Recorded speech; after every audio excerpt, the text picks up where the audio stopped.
أعوذ بالله من الشيطان الرجيم. بسم الله الرحمن الرحيم.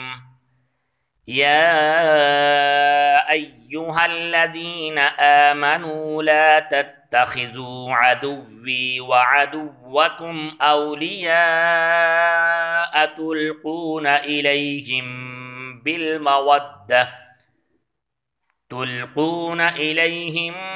بالمودة وقد كفروا بما جاءكم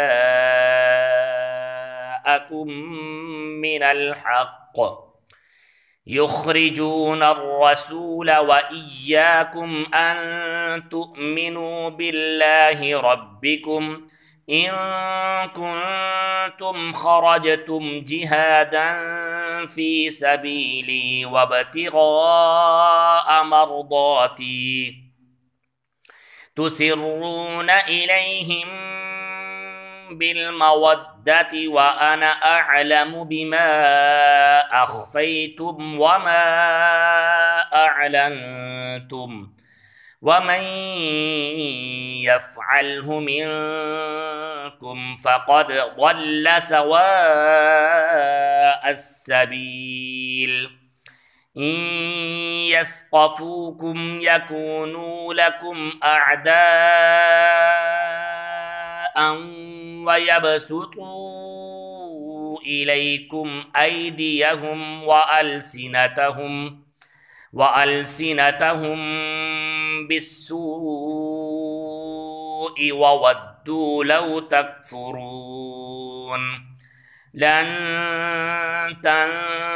تنفعكم أرحامكم ولا أولادكم يوم القيامة يفصل بينكم والله بما تعملون بصير.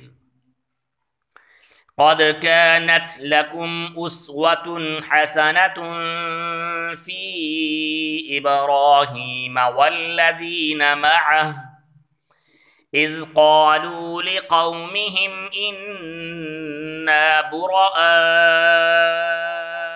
منكم ومما تعبدون من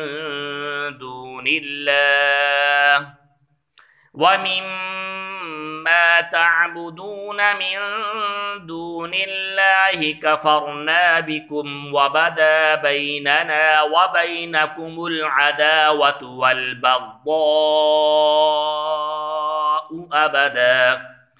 والبغضاء أبدا حتى تؤمنوا بالله وحده إلا قول إبراهيم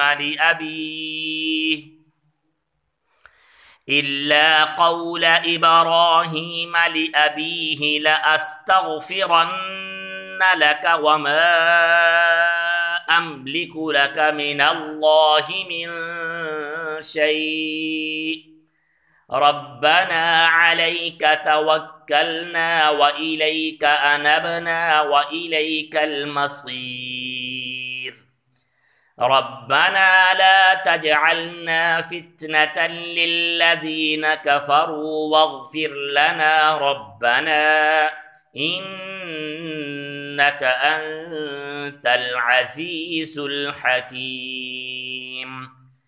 لقد كان لكم فيهم أسوة حسنة لمن كان يرجو الله واليوم الآخر ومن يتول فإن الله هو الغني الحميد.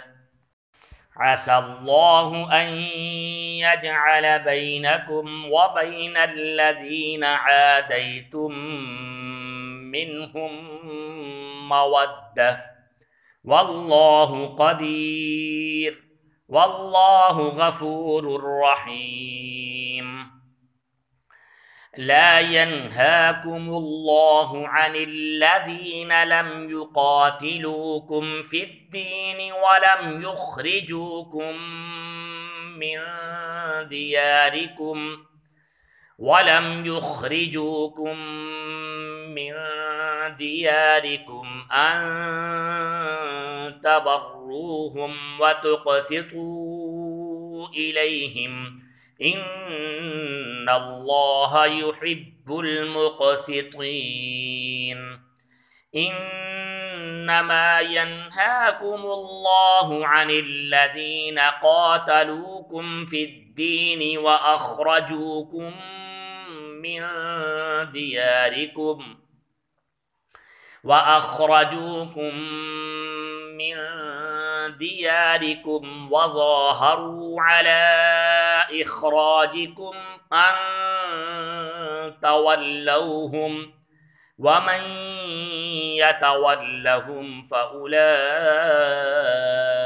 هم الظالمون. يا أيها الذين آمنوا إذا جاءكم المؤمنات مهاجرات فامتحنوهن الله أعلم بإيمانهن فإن علمتموهن مؤمنات فلا ترجعوهن إلى الكفار لا هن حل لهم ولا هم يحلون لهن وآتوهم ما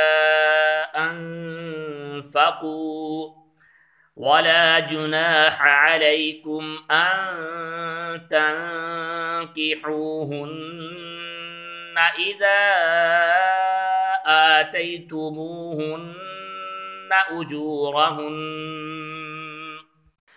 ولا تمسكوا بعصم الكوافر واسألوا ما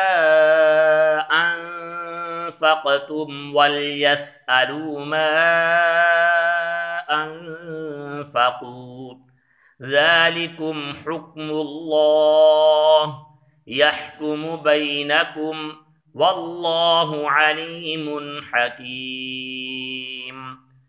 وإن فاتكم شيء من أزواجكم إلى الكفار فعاقبتم فآتوا الذين ذهبت أزواجهم مثل ما أنفقوا واتقوا الله الذي أنتم به مؤمنون. يا أيها النبي إذا جاءك المؤمنات يبايعنك على ألا يشركن بالله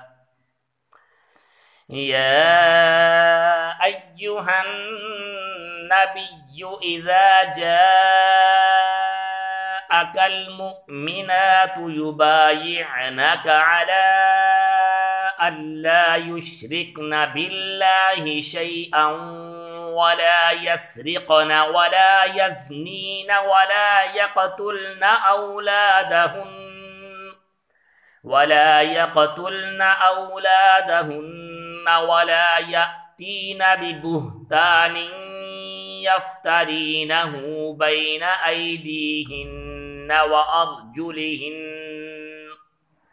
وأرجلهن ولا يعصينك في معروف فبايعهن واستغفر لهن الله إن الله غفور رحيم. يا أيها الذين آمنوا لا تتولوا قوما غضب الله عليهم قد يئسوا من الآخرة كما يئس الكفار من أصحاب القبور. صدق الله العظيم.